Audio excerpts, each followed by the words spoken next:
No matter how you travel, it's good to have a plan. Some people plan every minute. No sleep, bus, museum, another museum. While others only plan to take it day by day. When it comes to your finances, a plan is just as important. You can count on Credit Karma to give you the insights you need to understand your options so you can take charge of your financial path and find your way to money. Explore how you can make financial progress with confidence today. Intuit Credit Karma. Karma you can count on.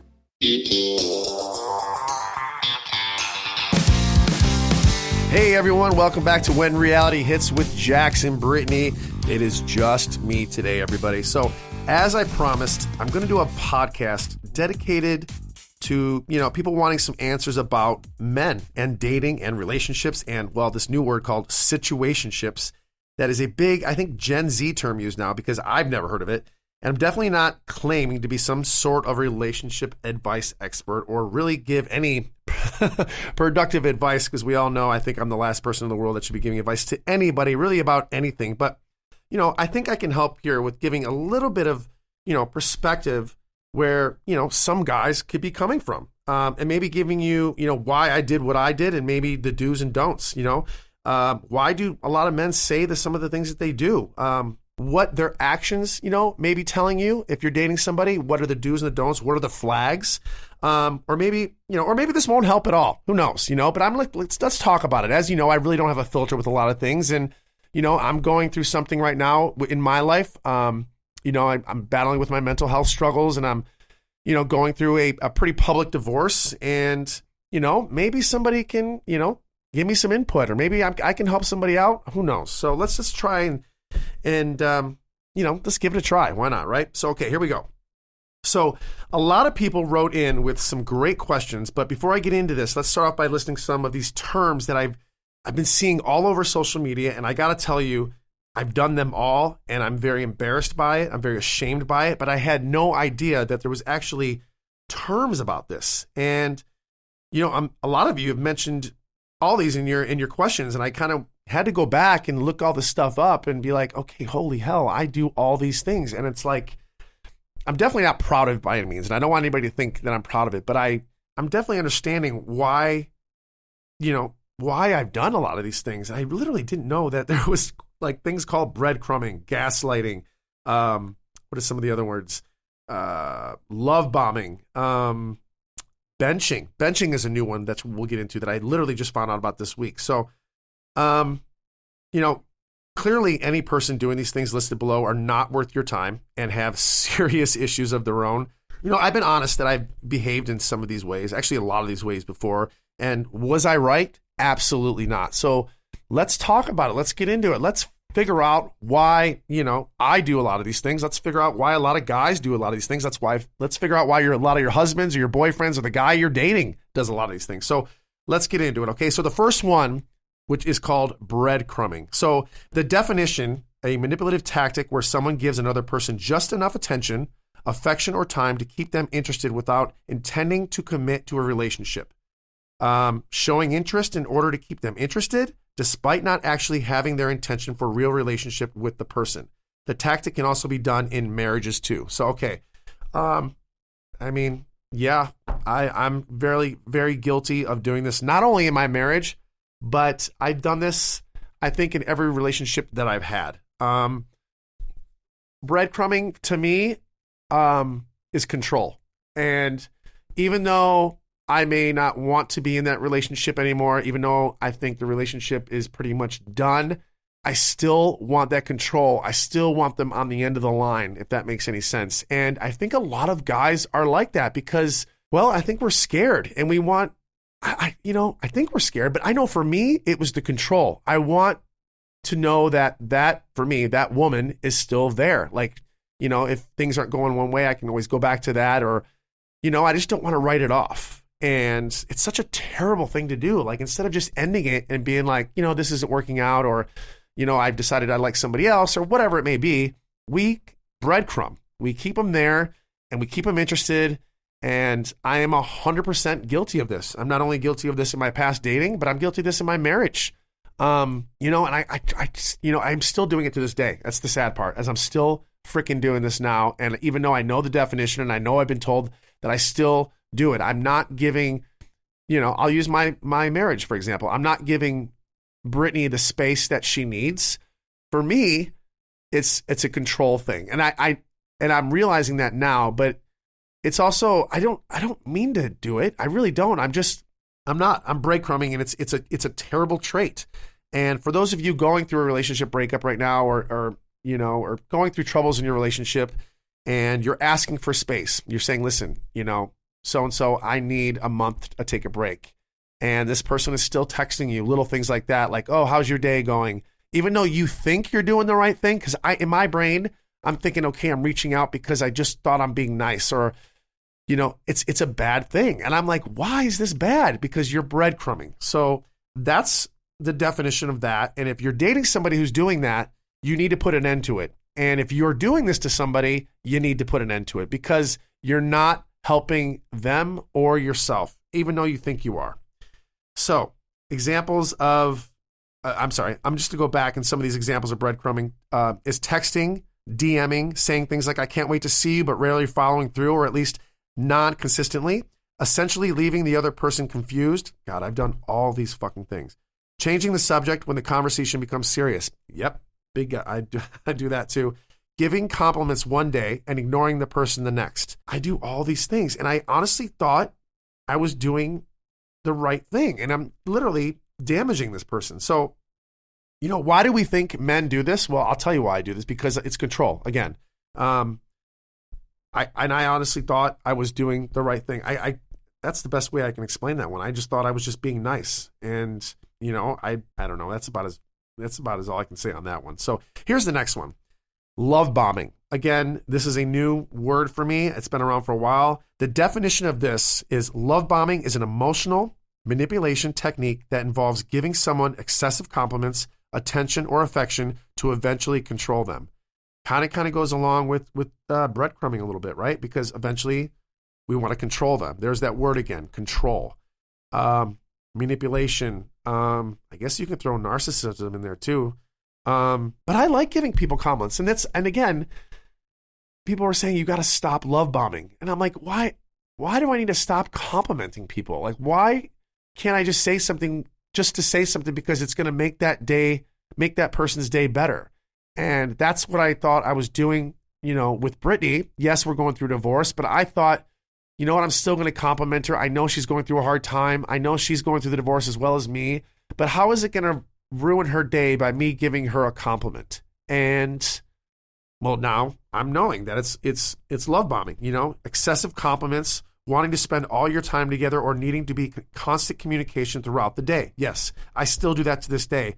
Even though Brittany will be like, I need some time, or my friends will be like, you got to give her some space or set some boundaries, I still have to text her and be like, how's your day going? And I'm like, even as I'm texting it, I know that I'm doing it, but it's like a habit for me, because, I'm a nice person. I really am a nice person. I think I'm really doing the right thing sometimes.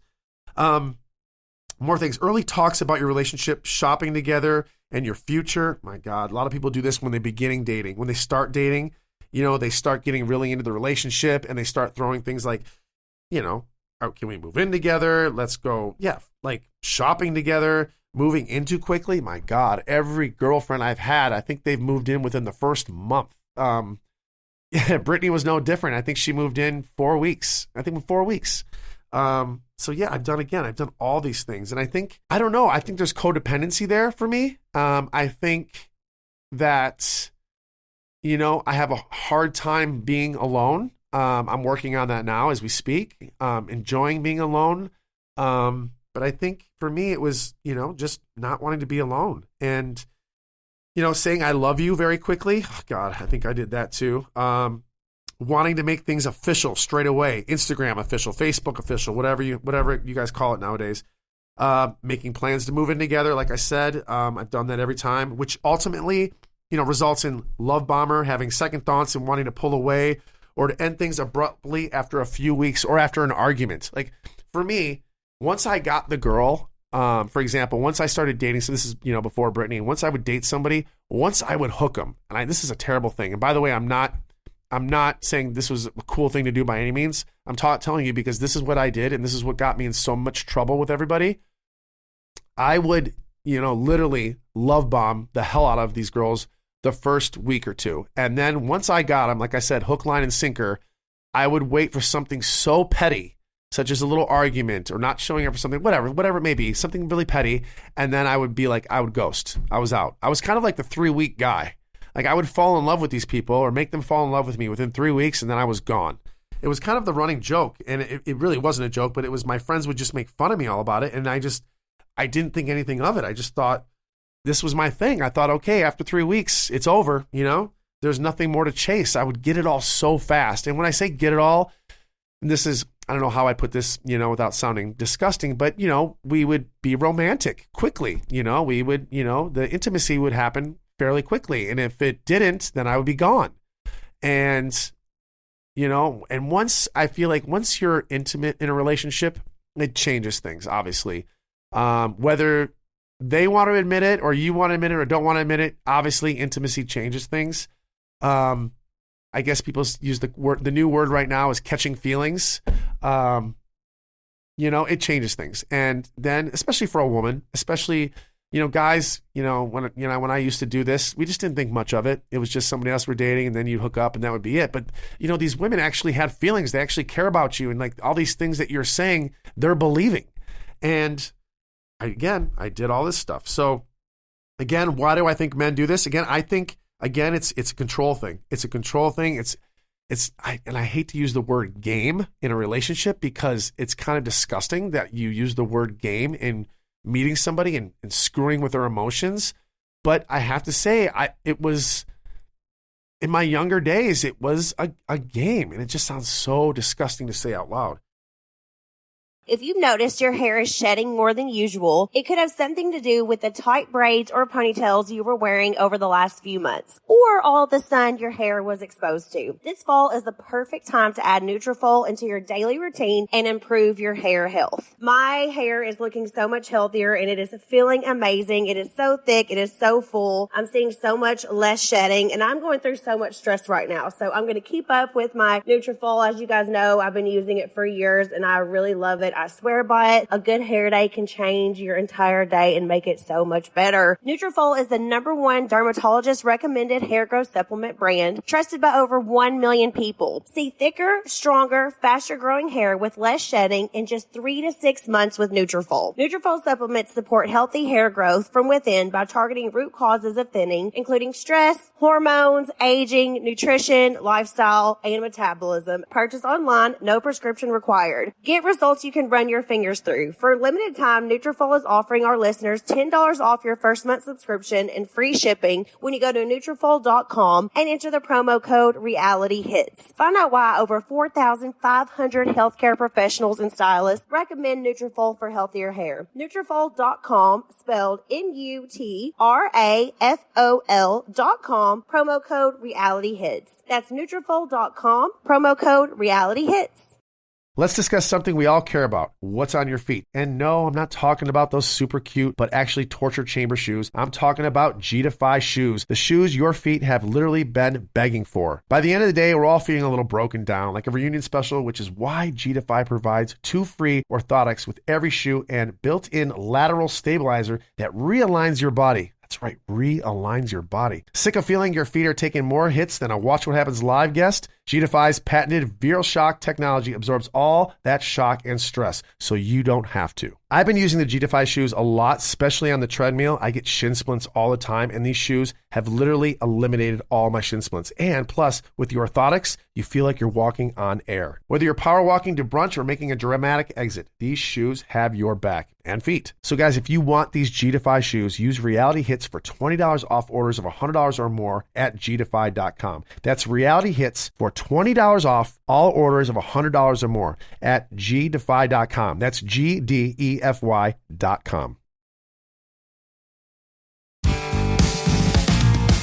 The next one is gaslighting. So here's again, the definition of gaslighting is a psychological tactic that involves making someone doubt their reality, memory, or sanity. It can involve blaming or using the silent treatment. Gaslighting has been such a huge word lately, and it's probably within the last year that word has been used a lot, and it's been used a lot with me, and I don't even know I'm fucking doing it. And every time I'm saying something, I have to check with myself. I'm like, am I gaslighting? Am I gaslighting? I have to ask my friends, am I gaslighting somebody?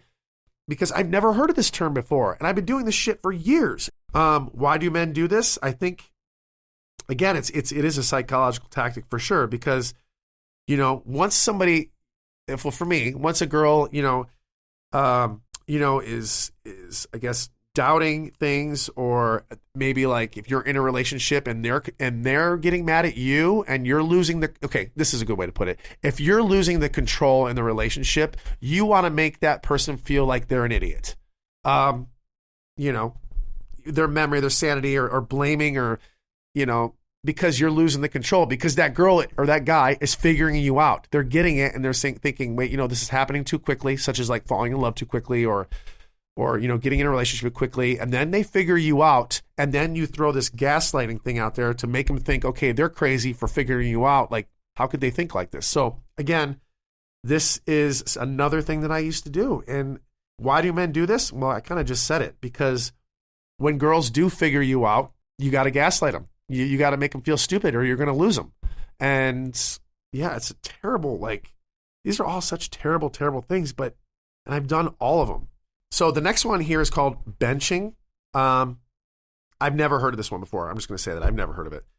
Here's the definition. Feeling that there's always someone better lingering in our minds and can causes us to avoid commitment. Benchers keep their options open in order to make a wrong choice. Benchers keep their partners as disposal in order to not feel alone. Yet, benchers refrain from taking things seriously just in case they meet someone better. The victim feels like they are being toyed with, and just when they are at the point of giving up and moving on, the bencher reappears to keep them interested. This gives a false sense of hope to the victim, who may be looking for something more serious or long-term. So, why do people do this? I think, with today's social media, especially in, all the different dating apps and all that other crap that's out there, personally, I've never been on a dating app, to be honest, but I can imagine that it's because, I've never been on a dating app because dating apps kind of came out when, I've always been in a relationship. So when the dating apps came out, I never really used them. I think, I never really got into them because I was always in a relationship. But I can imagine that it's become so easy to meet someone new just with a quick swipe, that's just, at their fingertips, basically. They can find someone in a second, and if they get bored with something, they can find somebody else around the corner. I think dating apps have gotten so big over the years. And again, I have never really, partaken in a dating app. So if you do see me on a dating app, it's not me. You're being catfished. It's not me. I'm not on there. Not that I'm too good for it or anything. I just, like I said, I've always been in relationships, short-term, long-term, whatever. But yeah, I think dating apps are scary. I mean, it's, I don't know. I've had some friends tell me that it's been okay. I've had some scary stories on it. A lot of people get, catfished, I guess is the word now. So I don't know. I don't know about the benching one. I guess I definitely have some tendencies in there. I think, people always think the grass is always greener on the other side kind of thing. They want keeping their options open. Even though you have something good, you want to keep your options open, right? Maybe you even use that word self-sabotage a little bit in there. I don't know. Maybe. So the next one is ghosting. This one I've heard. Ghosting is when someone completely cuts off all ties with no intent of speaking to them again. So, so the big one I see all over social media, especially on TikTok, is situationships. And that's another one, but we'll get into the ghosting really quick. So you're texting a girl, it's going good. You hook up one night and that's it. I think that's the main one for men is ghosting, is maybe like a one night stand, or maybe you've gone out 2 or 3 times. You finally have the intimacy and then it's over. And I think that's the big one for ghosting. That would probably be the most popular one. Like, why did he ghost me? So I think the main ghosting one is, like I said, I think is when you're intimate too quickly. I think that's the main one. I think that's the most popular one. When you ghost somebody, I think that's the only reason why I can think you ghost somebody is because, you got everything you got out of the relationship, whether it was 1 week or 2 days, then you ghost them, right? So the next one is situationship. So on Google, a situationship is defined as romantic or sexual relationship between two people that is not clearly defined or labeled and is somewhere between a very close friendship and a relationship where two people spend a lot of time together, have a deep connection together, but also involve low levels of commitment. A situationship is essentially a relationship without any commitment. This is a big one now, I think. I think the younger generation is really big into this. I think people are I know a handful of people that are doing this right now. And I like I said, when I was younger, in my 20s and 30s, this would not exist. I think this is a new millennial thing. I think people are not wanting to get tied down so quickly, maybe because they don't want to get hurt. I don't know why this is such a trend. I don't, but I don't know. I do know about a handful of people that are in this right now. I think this is a newer thing. I don't know where it came. This is like this is so male driven, and I hate to say that, but it just sounds like a man would do this. This is more probably a male driven than female driven, but I could be wrong. I don't know. I don't know how younger women and younger men date nowadays. I'm scared of it. And to be honest, I'm really scared, and I don't even know how I'm ever going to date again, to be honest, because I'm so scared of it. But anyway, let's get into some fan questions because, well, it's pretty popular and it's been doing really good. And I love opening up about all this stuff because, well, I think there's people out there that, can learn something. Maybe I'm learning stuff, and maybe they've been watching me over the years and want to know why I do certain things. And I feel like I can clear certain things up because, let's be honest, you watch a 45-minute show and you got, 7, 8 cast members on there. The stories are not always told, right? You see an argument, you see a fight. You don't know how that fight started. You don't know how it ended. You just see Jax Taylor going absolutely berserk, and you're like, that guy is fucking crazy. Well, I'm not crazy. You didn't see how the fight started. You didn't see how it ended. You didn't see where it all began. And unfortunately, with reality TV, there's so many cast members that they can only show so many clips, right? So the more entertaining clips are the clips where people are going crazy. So people just assume that I'm a nut job. So this is what's fun about, answering these questions, because I'm not really that crazy. Do I have blowups? Yeah, I do. But, there's more to it. So anyway, here we go. I'm in a situationship and I want these. I'm sorry. By the way, these are fan questions, and let's try to get through these, with I guess my opinion. And like I said, don't take my advice. This is just how I feel. I'm probably the last person that should give anybody advice, but here we go. I'm in a situationship and I want more. Anytime I bring anything up to him, he changes the subject. What do I do? So again, I'm just going to guess that this guy is probably younger than 30, or he's in his 30s. Again, this is a younger generation thing, the situationship, because this stuff that I'm here would not happen back when in my 20s and 30s. You're either in a relationship or you're not. This whole in the middle thing and not really seeing what you are, it didn't exist. And I think it's just a younger thing. In my opinion, if you're in your 20s and I personally don't think you should be in a serious relationship in your 20s in this day and age. I don't think so. I just think that you guys are still learning about yourselves. I think social media plays a huge role. I think you're still learning about yourself. I think you should date, but I think you should be very open in the beginning and say, listen, I don't really want this relationship right now. I love hanging out with you, but this is kind of where I am. I have some friends going through this right now too, and I feel like they're not being very clear about what they want. They want to see how far they can take it without having to define where they are. And so my opinion of that is just call that person. Now, if this is a female, so it is. This is a female. I'm sorry. What I would do is just say, listen, let's meet for dinner. This is how I feel. This is what I want. If you can't give me that, that's okay, but I have to walk away. Or, if you're okay with the situation, say, okay, I'm okay with it going this far, but at a certain point, I'm going to need this. So I think you have to set the boundaries. I think you need to set some ground rules, especially, like I said, in this day and age, the dating is so weird nowadays. It's like, it baffles me and it scares me at the same time. So anyway, that's what I think. Do you think a situationship can turn into a real relationship? I think it can if you set the rules in the beginning. I think within the first, I would say, month, if you're still in the situationship after a month, then you have to sit down and be like, okay, this is what's going on. This is defined as a situationship. I want something more.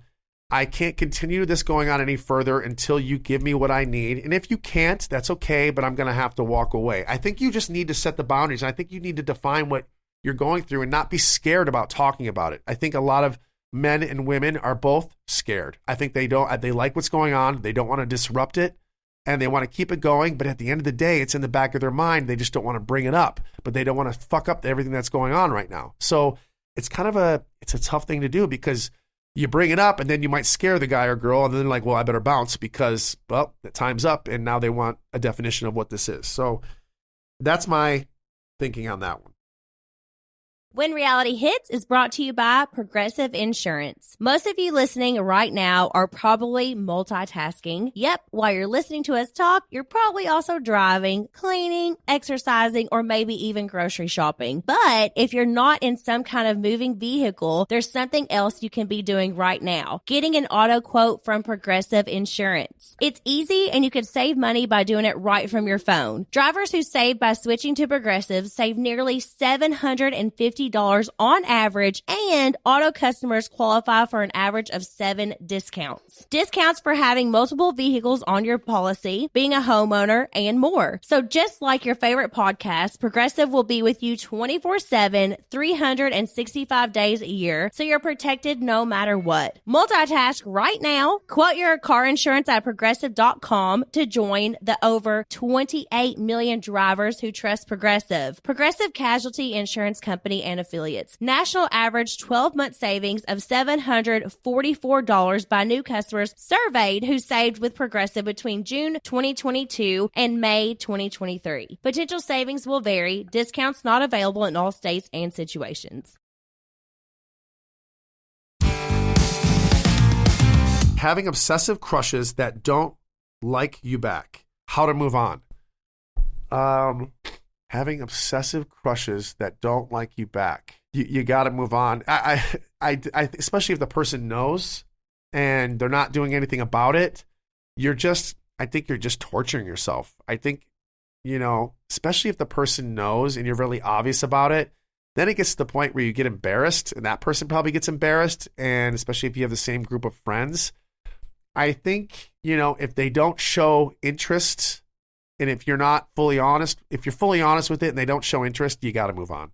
Because I think you're just torturing yourself. I'm just going to keep that one short because I think that's what you should do with that one. We spend a lot of time together, have deep conversations, knows my family and friends, but won't commit. Again, this is a situationship. We spend a lot of time together, have deep conversations, knows my family and friends, but won't commit. Now, if you didn't, why? This question doesn't have the word intimacy in it. And I'm curious if we spend a lot of time together. I wonder if you guys have been intimate, because that changes everything right there. Now, if you're spending a lot of time together, you have deep conversations, knows my family and friends, but won't commit. That sounds like a friend to me. Now, the only way that would change is if you guys are having sex. So are you making it clear that you want him as a boyfriend or girlfriend? Because I spend a lot of time with people. I have deep conversations with people. I have people that know my family and friends, but I'm not going to commit to them. So I think you need to be honest. After a while, you got to be like, where is this going? But again, some people are scared to do that because they don't want to ruin their friendship, right? And they think, okay, now it's gotten awkward, right? I'm going to use the old, the show Friends, right? Look at Monica and Chandler, right? They were friends forever, and then they slept together, and now they're like, fuck, what do we do now, right? It was a funny storyline, but that's basically the same thing here. I think you need to be a little bit more clear here on this question. I think you need to, especially if there's intimacy. I need to know if you guys have been intimate or not. So, and you just need to be honest. Call him on it. Why won't you commit? Or are we just friends? So that's what I think about that one. He goes many days texting me how much he's into me and then ghosts for a few days and then comes back wanting to hang out. Why is he doing this? Well, that's very easy. You're not the only one around. This is a simple one. And yeah, so he's probably got, 3 to 5 girls he's texting, right? And he's texting, probably hanging out with the other ones. And then when they're busy, he circles back to you. And I know this because I've done this multiple times. I'm sorry that you're going through that. It's such a terrible, terrible thing. But that's exactly what that is. That's exactly what that is. There's multiple people on this guy's phone or on this girl's phone. And, when they're busy, then he circles back to you. That's exactly what that is because I've done it. What are some of the things women do to turn guys off? Oh, man. This is a scary one for me to get into. What are some of the things that women do to turn guys off? I guess nagging would be one. I guess picking fights, picking small fights, picking and choosing your battles, arguing about stupid shit. I guess nagging would be, mine. That would be my big one. Nagging and nagging. I think that's the best way to answer that one. Just nagging. What can women do to make a man obsessed with you? This is people asking me, what could a woman do to make a man obsessed? I heard of another term, and it's called what girls do are they're pick-me's. Is it pick-me? Am I using that right? Pick-me? There's a lot of girls that are pick-me girls, where I guess there's the golden retriever, and then there's the black cat. This is somebody who just described this to me, where, you want to be the person, you want to be the black cat. You don't want to be the, the pick-me person. Be the black cat. You want to give them a little bit of, don't always text back right away. Don't always give the person what they want right away. Don't answer within 5 seconds. Be a little, make them chase you a little bit. And, maybe do something. If they're into sports, like maybe meet them at a sports bar and maybe find out what they're interested in. But don't be so eager. Don't be so eager to please. Maybe don't be so eager to text back.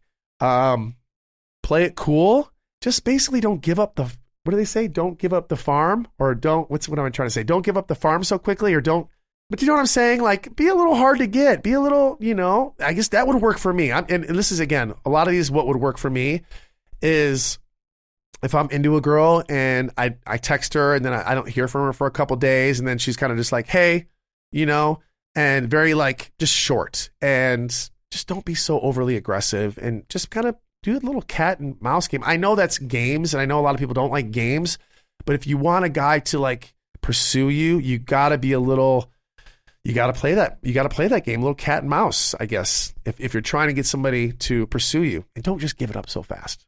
That's my, it would work for me anyway. Me? I mean, it is very immature, but if you want a guy to be obsessed with you quickly, then you gotta play the game. But if you play the game, that is an immature thing. Playing games is immature. I mean, again, this probably could be coming from somebody who's in her 20s that wants to be somebody obsessed with them. That's what you do. But as you get older, that's not gonna fly. Let's be honest. Do you believe in soulmates? That's a tough question. I believe that there is a person out there for everybody. Sometimes you find them, sometimes you don't. I don't know if I'd use the word soulmate. I think you find the person that you're looking for when it's the right time. Is it necessarily the right person? Maybe, maybe not. But we all find somebody that we're looking for. It all depends on, this is a tough question. So it all depends on what you're looking for at that time. Are you going through a lonely phase? Are you grieving? Are you, is there something going on in your life where just someone kind of enters it and you're like, wow, this person's amazing. Like, that necessarily isn't your soulmate, but you're connecting with this person because, well, you're going through something and it just works. That's what I think. I necessarily don't think they're soulmates. I think you find people when you're going through a certain situation in life and it just works. It just connects. If that makes sense. Okay. Talk about the Madonna whore complex. Do you think it's true in your opinion? Oh God, this is a tough one to talk about because you guys are going to think I'm a pig, but I do believe in this. I do think that there's guys out there that put their wives or girlfriends on a pedestal, and yet they go out and either cheat or hook up with other people and do things that they necessarily wouldn't do with their significant other. Whether it's a complex, whether it's a fetish or something like that. I mean, it's obviously a thing. It's called the Madonna syndrome. I've never heard the word whore complex. I've heard Madonna syndrome. And I do know some people who do that. And I think it's obviously very disgusting. And I honestly don't think you should be in a relationship if you're doing this. I think it was a very dated thing. I think I've seen this on, I don't know if you remember the show, The Tudors. They did this on that show a lot. And it was like like period shows. They did this because they had these queens or they had their wives and they were just representing the whole, the whole family or the whole tribe or whatever. But then the guys would have their, I guess, quote unquote, whores on the side because they didn't want to treat their wives that way. Do I agree with it? No. But that's just, it's what happens. After having both my kids, my husband became distant. Why?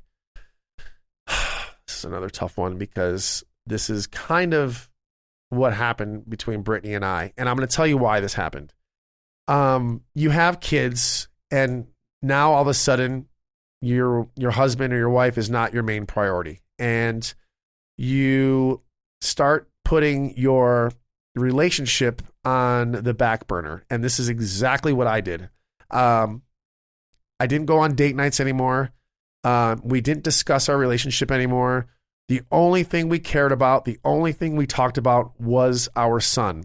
And I get asked this question a lot. Like, if I could change, something in my relationship, what would I do? And I would have put my wife first. I would have put her ahead of everything else. You should always put your kids first. Don't get me wrong, but you got to have a date night. You got to have talks. You got to go on walks. You got to go on vacations together. It's okay to leave your child with the grandparents for a while and make sure you set aside some time for your wife or your husband, because it'll happen like what happened to me. And next thing you know, you become roommates, become best friends. And then it gets so long. Then there's a huge gap.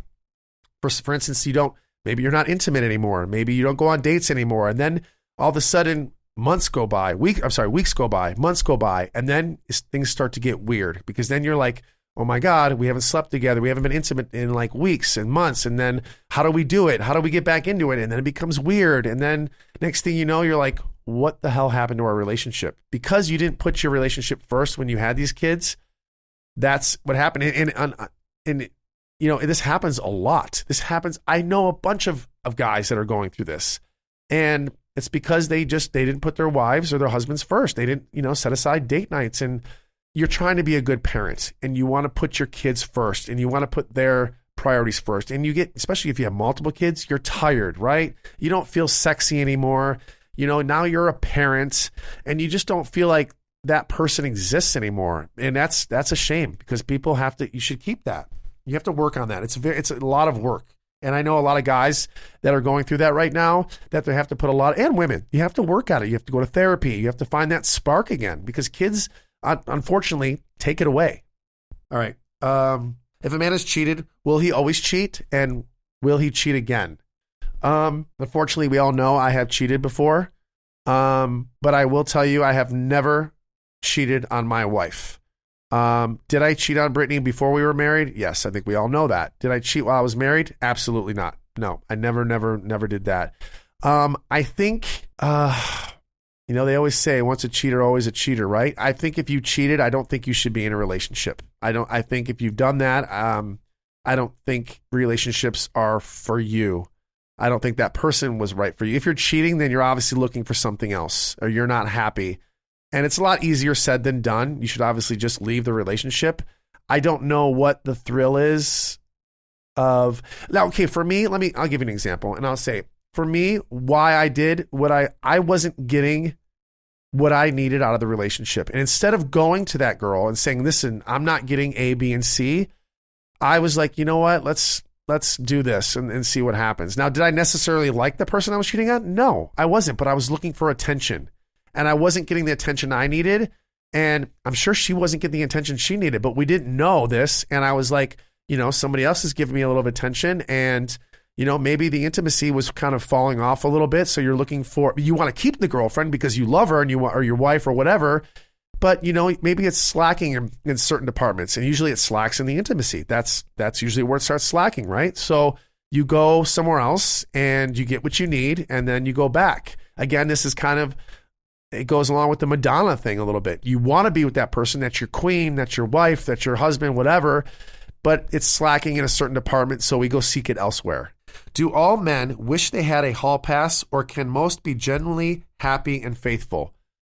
I think most men can be happily and faithful. I think, there's always going to be a fantasy. I think women have it too. I think we all have a fantasy of a hall pass, or a certain celebrity, or a crush, or whatever. I think we all have that in the back of our mind. I think you're lying to yourself if you say you don't have a hall pass. Even if the other person doesn't know it, in the back of your mind, you see somebody on TV, you saw somebody walking down the streets, you'd be like, oh, if I had a chance or whatever, everybody's got a hall pass. I think male and female. I think it's just kind of like a fantasy thing. It's not, you don't have to act on it. And I think I think people talk about it all the time. Who's your hall pass? There wasn't even a movie about hall pass. There was a comedy about it. So, I think for the most part, if you're faithful, I think it's a funny thing. I think a lot of couples will be like, well, this is my hall pass and this is her hall pass, but they never act on it. I think it's kind of just a running joke, but you're with somebody your whole life, right?